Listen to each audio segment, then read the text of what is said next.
أعوذ بالله من الشيطان الرجيم. بسم الله الرحمن الرحيم. الرحمن علم القرآن خلق الإنسان علمه البيان الشمس والقمر بحسبان والنجم والشجر يسجدان والسماء رفعها ووضع الميزان ألا تطغوا في الميزان وأقيموا الوزن بالقسط ولا تخسروا الميزان والأرض وضعها للأنام فيها فاكهة والنخل ذات الأكمام والحب العصر والريحان فبأي آلاء ربكما تكذبان خلق الإنسان من صلصال كالفخار وخلق الجان من مارج من نار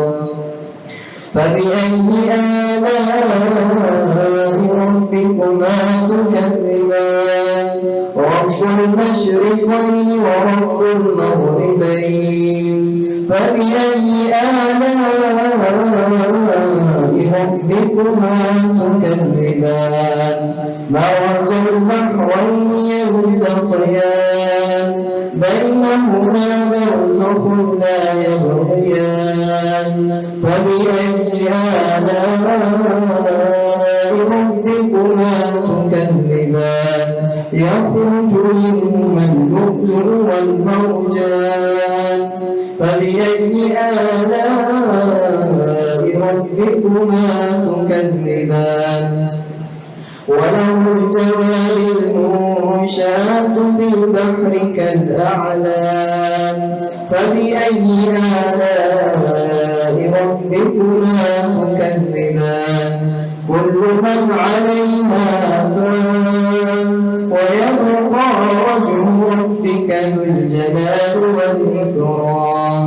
فبأي آلاء ربكما تكذبان يسأله من في السماوات والأرض كل يوم هو في شأن فبأي آلاء ربكما تكذبان سنفرغ لكم أيها الثقلان فبأي آلاء ربكما تكذبان يا معشر الجن والإنس إن استطعتم أن تنفذوا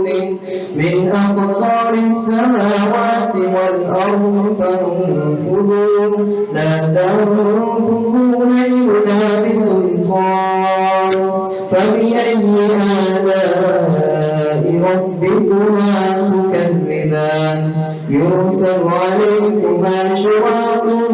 من نار ونحاس فلا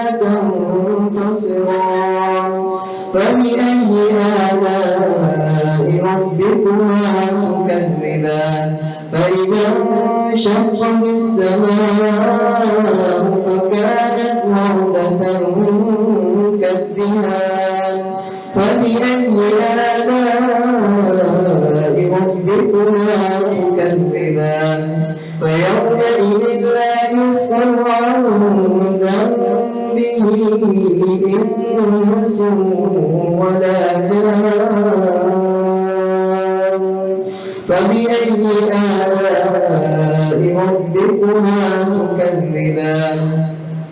يعرف المجرمون بسيماهم فيؤخذ بالنواصي والأقدام فبأي آلاء ربكما تكذبان هذه جهنم التي يكذب المجرمون يطوفون بينها وبين حميم آن فبأي آلاء ربكما تكذبان صدق الله العظيم.